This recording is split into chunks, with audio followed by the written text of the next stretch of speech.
Welcome to Scream Therapy. I'm your host, Jason Schreurs. In October of 2018, I found myself in a hospital, sitting across from a psychiatrist. She was telling me that I was bipolar.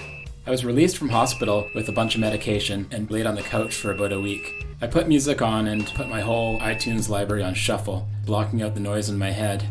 Ever since I was a kid, I've been using music as a way to escape. Punk rock and mental health have always been connected. This is a chance to look at that through the lens of different guests. This is Scream Therapy.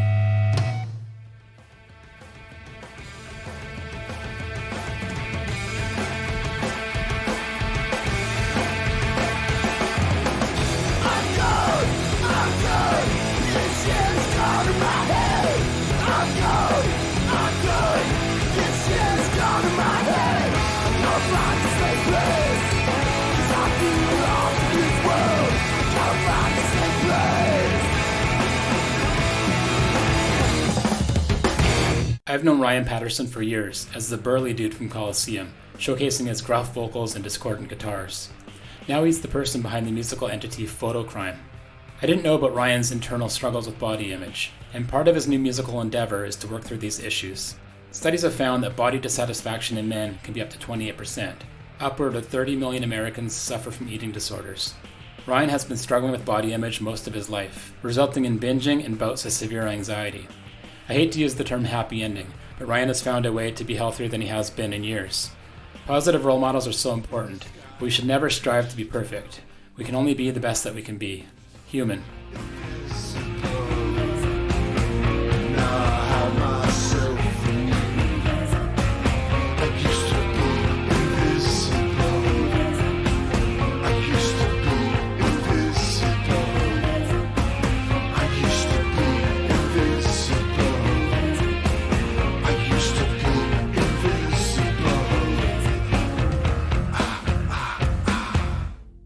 My name is Ryan Patterson. I'm 42-year-old, live in Louisville, Kentucky. I'm a musician, graphic designer, artist, small business owner. I do the musical entity Fotocrime. That's my main focus and drive, and I have a new record coming out, and maybe some of the things we discuss here will relate to that, and certainly to music, which is how I know Jason and how I know most people in my life. We met a couple of times, and I've got a piece of art that you commissioned for me. I want to say it was one of the first commissions you did.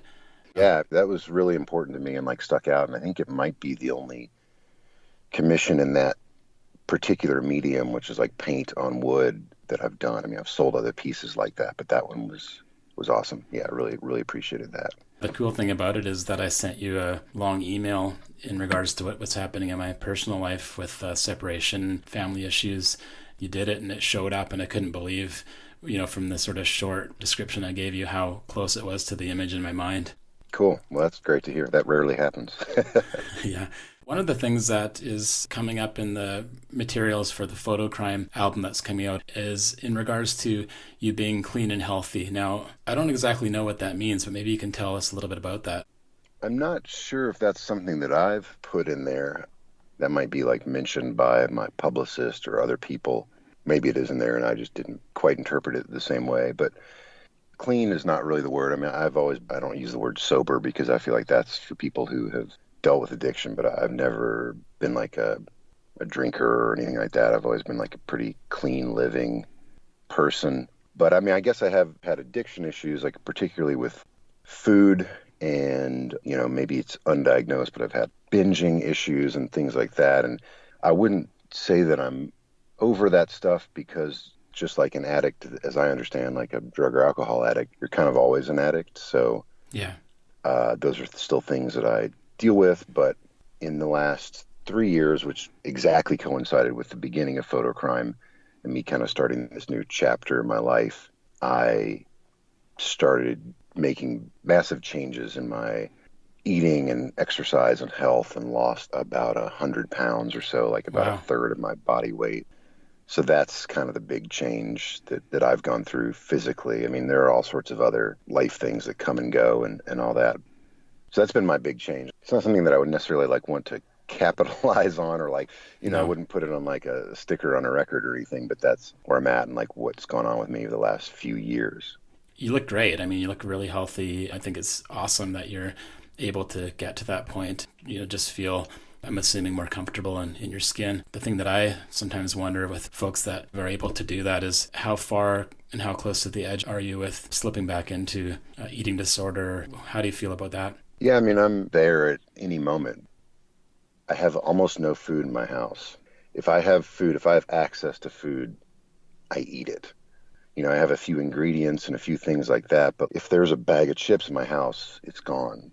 People come to my house. I had like a dinner party at my house last night, and I'm always kind of embarrassed for people to open my fridge because it's practically empty. There's like waters in there and things like that, and I get teased about it and stuff. It's just kind of how it is. I've never been able to fully get away from that, so I have to kind of work around it.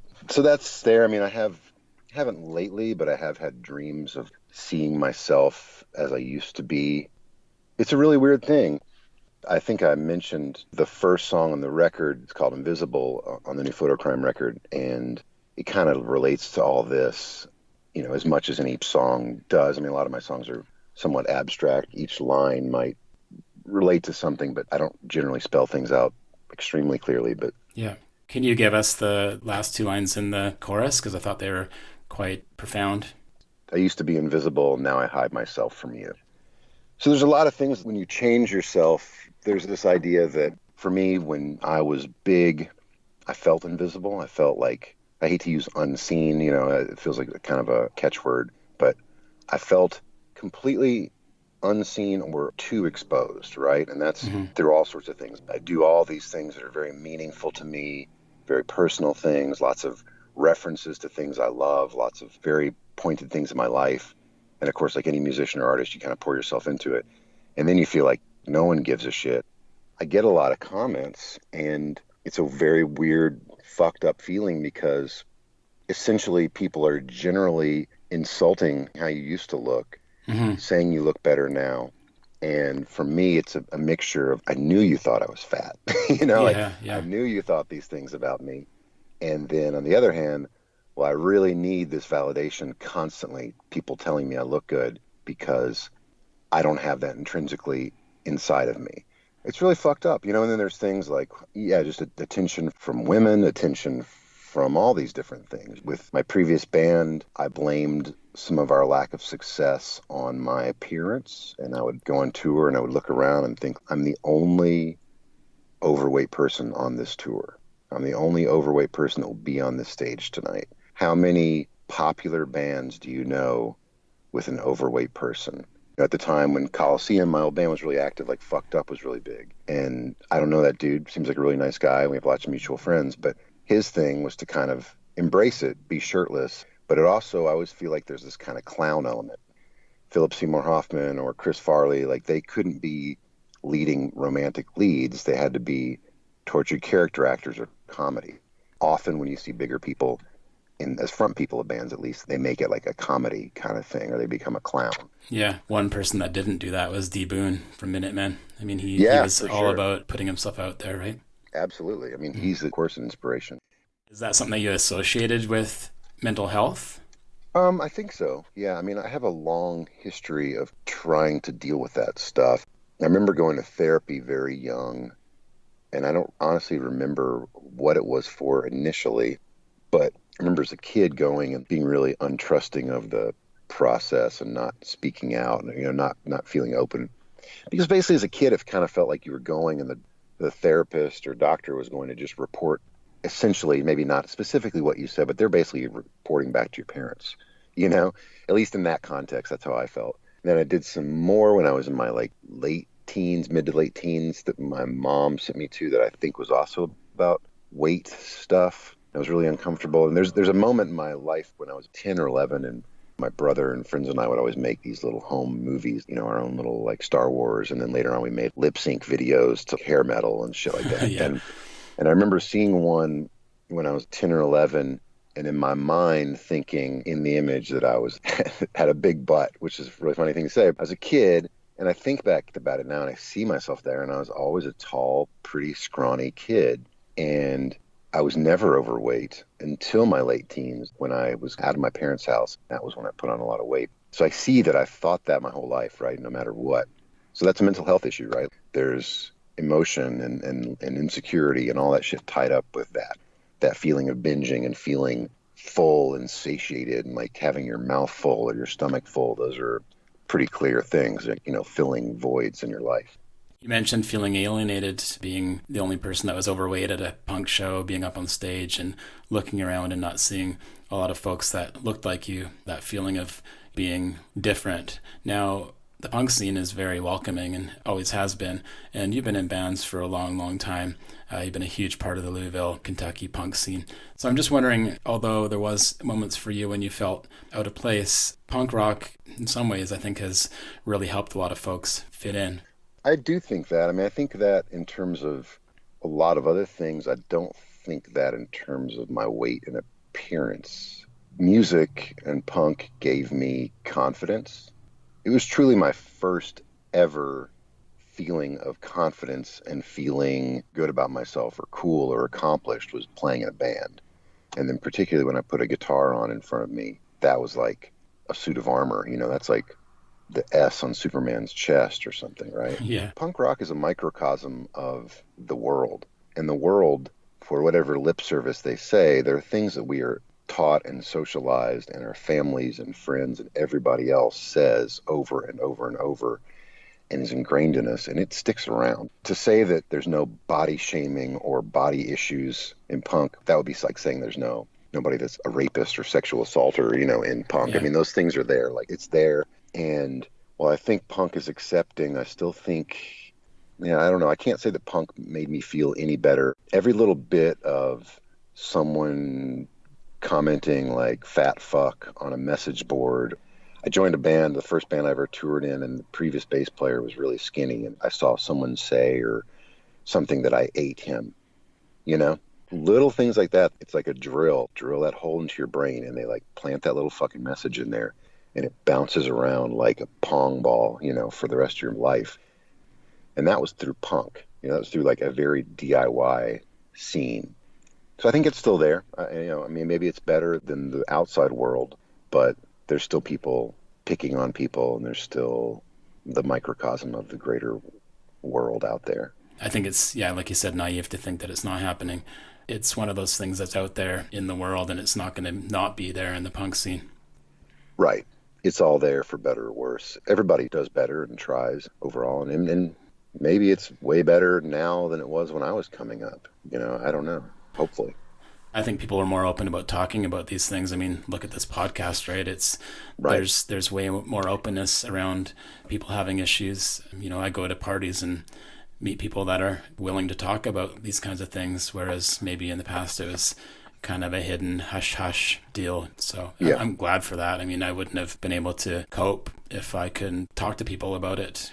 It's interesting. I mean, as you say that, I think about this, even to talk about this in this format, however many people listen, whether it's 5 or 5,000, it's uncomfortable for me. But on the other hand, I do think talking about this helps. And I think for me, I didn't feel like a lot of camaraderie in all the things that I've felt and dealt with. So it's twofold with me. And I've talked about this a little bit in other podcasts, and I've posted on like personal outlets about my weight loss and things like that. You're kind of craving validation. You're wanting to be recognized and appreciated, and you're wanting to feel good and put it out there. And then on the other hand, you know, I want people to know that how life-changing this can be, and that all these things I'm talking to you about, they aren't solved, but the things that I've been through to make this change in my life have been massive, not only for my physical health, but for my mental health. I'm really proud of anybody that can turn things around. And you mentioned being really healthy, healthiest that you've been in several years. And I just think that's amazing that people can make that turn. Thank you. I mean, yeah, it always seemed like out of my grasp, and I see people do it and didn't think it was possible. And it's, you know, sometimes I think back and I think if I could go back to myself when I was 20 years old and just be like, dude, the things this is going to do to your feelings about yourself and to your body, some of them can't be reversed. But, you know, people have to go through their own journey and stuff like that. And kind of like I mentioned a little bit earlier, I mean, I suppose I've dealt with all sorts of mental health issues, right? Like I felt depressed. I felt vaguely suicidal at times in my life, particularly like in my teens and 20s. But for the most part, I've been able to kind of push through that on my own. And then in my mid 30s, I had like this massive just blanket of anxiety come down on top of me. On one hand, I kind of saw a parallel between my 20s, particularly my mid to late 20s. I was extremely depressed and sad. Okay, well, it's my 30s. And I see all of life as this very clear ebb and flow. I just see it as waves in an ocean. You just fucking ride it out as best you can. And I don't think that like every high point you're going to have an immediate corresponding low point, but there will be highs and lows.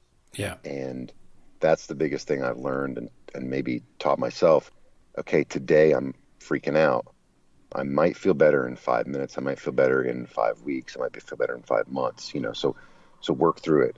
And I've never been a person that like just sits. I'm extremely proactive. My creative output speaks to that. In the same regard, I just won't let myself give in, you know? And so in my 30s, when this anxiety came on, I thought, okay, maybe this is a thing that every 10 years or so, I'm going to have these kind of crashes. I think the anxiety thing was like an existential thing in that I've always had existential fears and a fear of death and fear of people I love dying, but mainly a fear of my own death, which is kind of weirdly narcissistic. I'm way more afraid of that than anything else. And Yeah. not because of pain, but just because I love life.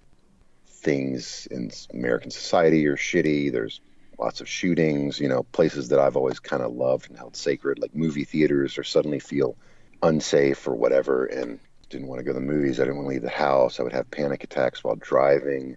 I've always been kind of afraid of flying, and that just got way worse. So that I sought out help. I went on medication. I did self-hypnosis, meditation, everything, all these Tried different it things. all. Yeah, you know, and through all that also was trying to kind of work through the eating thing, because that was always kind of there too. So that's the thing, is that I'm like 100% absolutely all about medication and absolutely opposed to anyone that shames people about that, or that people feel embarrassed about it, or that there's this kind of thing. It's part of the human ego, is that we want to not be reliant on anything else. You're coasting along okay, and then suddenly you want to go off your medication, or you don't want to use the medication in the first place. And that to me is at least from my perspective, and once again, not to shame anyone that feels the opposite way, it's a downfall of the human ego. Because if we were on high blood pressure medication, or if you were on HIV suppressant medication, or things like that are absolutes, you know, you see your high blood pressure at a dangerous level, you take a medication that keeps you alive. I don't understand why there's a push or shame or pressure to say, okay, your mental health is at a dangerous level or even an uncomfortable level. This maintains it. We want to push it away. I don't support that idea. You know, when I needed medication, it was there for me, and it fucking made my life livable, because I didn't want to leave the house. You know, I was becoming agoraphobic, and I was afraid of everything and afraid everybody I knew was going to die. So I've had like a pretty massive existential change and mental health change. The next step after the medication was losing weight and exercising, which has been the biggest and best and most important change in my life. That's awesome. I'm really happy for you. It's interesting that you mentioned being afraid of death. I definitely go through that flashing thoughts of people in my life dying, and, you know, I'm not particularly terrified of it, but it definitely flashes through my mind, and it has to do with my anxiety, which is kind of an add-on to my bipolar. It is interesting, like the balance of fear and happiness. And I think a lot of people, everybody fears the unknown of death, and everybody wants to be alive. And if they didn't want to be alive, they wouldn't be. I've had to try to come to an existential resolve, and maybe that's like my age or whatever. So I kind of feel as prepared as I could for that. And in my own life, I think I had to get to that point. And a therapist did say, like, do you feel like you have unfinished business? And with Coliseum, I felt like Coliseum just never succeeded how I wanted it to, and just never broke through. And it was always a fucking struggle. And when I stopped that, I just was like, all right, who gives a shit? You know, like, I do this for me, only for me. I make music for myself. I work and save money so that I can play music and not worry about the money that much. I'm able to still do it, shockingly, because I've never, no record I've ever done has recouped. Yeah. I have a very small fan base. I do have a fan base. It's awesome. I'm nothing. and no one is clamoring for me to make another record. I'm doing it for me. I don't want to see a review because I don't care what anybody thinks, good or bad, about it. I'm doing it to satisfy myself and to share it with people that want to have it shared with them. And when I traded all that, like, I have no hopes of success. I have no hopes of anything happening more than what is currently happening. It would be nice if it wasn't a struggle and if I drew more people or whatever, but that's just realistically not going to happen. So part of that makes me feel a little more at ease existentially, because I don't feel like I have unfinished business. I feel like I can keep doing things forever, or if they stop today, I've done so much. That cheesy inspirational quote of live every day like it's your last, I really try to do that. Tell people that I appreciate them. I know I'm loved and appreciated by tons of people. I just do what I want to do all the time. So it's pretty fucking rad, and that helps me, like, with things like flights that I don't like flying around, but I think, all right, a week from yesterday, I got to fly to Mexico City, and that's fucking awesome. I can't wait to get there. It's going to be great. I don't like driving in the car out of town or being in the van out of town. All the travel parts I don't really like, but along the way I get to stop and do something great, or I get to spend time with people, or I'm on the way to make music or whatever. So all that makes that more manageable and something I can understand a bit more. From what I can tell, Fotocrime it seems like you're really exposing yourself, you're putting yourself out there. So I'm wondering about the emotions around that. Was that a hard thing to do at first? I needed reinvention, right? Like, I was so miserable after the last band, not with what we were doing, but just with feeling like it was never doing what it needed to do, or what I hoped it would do. And I do think there were creative struggles. Like, I was always unhappy with the way I was singing or something like that. And so I just knew I needed to completely clean the slate. I always wondered when Coliseum played shows, does this person like it? Does this person in this other band like us and like our music, or does the audience like it? And just that feeling was a really terrible feeling. And obviously that's part of that insecurity and low self-esteem, because I felt that physically and emotionally too. So I wanted that. I needed people to like it because I needed them to like me. I wanted to start from scratch, and there's just a lot of people that I really looked up to as, like, solo artists, whether it was Mark Lanigan or Sparkle Horse, or I'm really obsessed with the last Dum Dum Girls record, and the person behind that band, she kind of reinvented herself as a new character, a new sound after the last Dum Dum Girls record, and I really appreciated that, and that was really inspiring to me. And I saw that people could do it. You don't have to be the same thing you've always been. So there were a lot of things, like that challenge of wanting to, can I make a record all on my own? Can I write a whole fucking record without anybody else's input on the songwriting and make it and be happy with it? I'd never played music on stage alone. It was so fucking scary. I mean, I was terrified of it. It was awesome. When I did it, it was this really direct connection to people. How did the transition between Coliseum into Fotocrime affect your eating disorder issues, the anxiety, the things that you talked about? Coliseum ended in fall of 2015. In 2016, the whole year, I worked on music, writing the first Fotocrime record. During that time, I was pretty out of control because I was really depressed about the end of Coliseum. It took me a solid 6 months to not just have a pit in my stomach about that. And even though it was something that we all decided, and I, more than anybody, instigated, it was really fucking hard. And through all that, there were other problems, like personal problems, like my marriage was kind of crumbling. Through all of 2016, I was pretty out of control. I wasn't really exercising. I was just eating. At the end of 2016, I don't remember what I weighed, but it was, something in the, like, 320-pound range, the most I've ever weighed. And I just felt like I got to do something. My whole life, I've always said, I got to lose weight. This is something I have to do before I die. I always thought, like, I don't want to live my whole life feeling like this about myself and looking like this. Not that I look bad. I didn't want to look that way. I'm going to start having health problems. I just can't keep going like this, right? Like, I can't eat a fucking pint of ice cream 4 days a week. So I hired a personal trainer and started spending a fuck ton of money having somebody train me. And at first, I didn't really do much with it. I just went in and did these things, but it started turning and picking up steam slowly. After a while, I thought, well, I'm spending a lot of money on this. I'm going to actually go to the gym between this, and I'm going to start eating better. All of 2017 was me doing that, and I went to a personal trainer at, like, really cheesy gym, and from there to a different gym And they were kind of all about this kind of movement stuff. Like the dude wants to like climb trees and roll around and crab walk and shit like that. There was a dude there into weightlifting. He and I could kind of connect a little bit. Like he knew the Descendants, Fat Record stuff, and he kind of had been like a skateboarder a little bit. So like kind of could connect. He taught me like basic compound movement weightlifting stuff. And that was it. That was like the life changer. Like the little bit of groundwork I'd done and going to the gym and having a trainer and starting to eat a little better.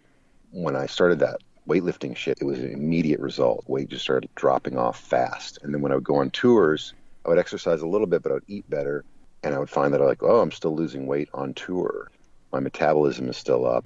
The amount of exercise you get lifting gear and playing a show and stuff isn't really that much when I'm eating a fucking 7-Eleven Slurpee right after the show. But when I'm in better health and I'm eating better, that stuff actually has some impact. I train now with the dude that's an old punk and skater and tattoo guy. He has a little training thing in his garage, and we do stuff a few days a week, and then I do weightlifting on my own. All that is concurrent with Fotocrime, and has made all that easier, made me feel like I can step out on stage. Like, there are Fotocrime songs I sing with no guitar. I mean, basically I just stand on stage and play a little keyboards and sing, and I don't know that I could have done that at a different point in my life. What you're doing is great, and I really am stoked for you because, as we know, physical health is so tied to mental health. Kudos to you for training and looking at, how you're living your life and all the things that you've done. And I just really want to commend you for that. Thank you. And one thing that I wanted to impart with this, and one of the reasons that I chose to do this versus to just keep to myself, because I think it's really, to talk about all this seems really cheesy, but I will say that the one thing that doctors never told me, because I don't think most of them know, is that they would say like, oh, exercise will be good when you are doing all these other steps. Like you should take medication and see us and read a book and get on the treadmill. But I don't think that anybody I ever spoke to understood just how much exercise corrects your brain.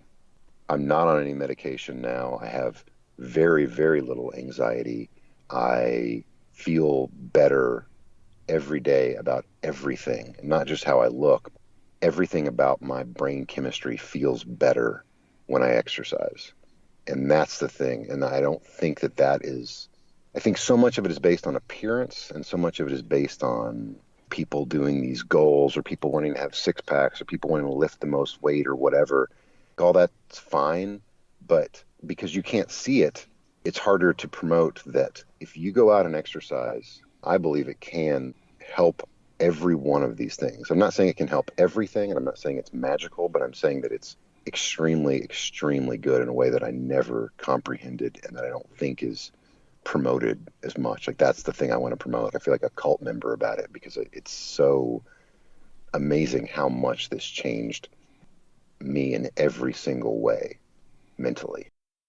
Thanks again for listening to Scream Therapy. If you want to reach out, you can message me at soundcloud.com/screamtherapy. Until next time, take care of yourself and be well.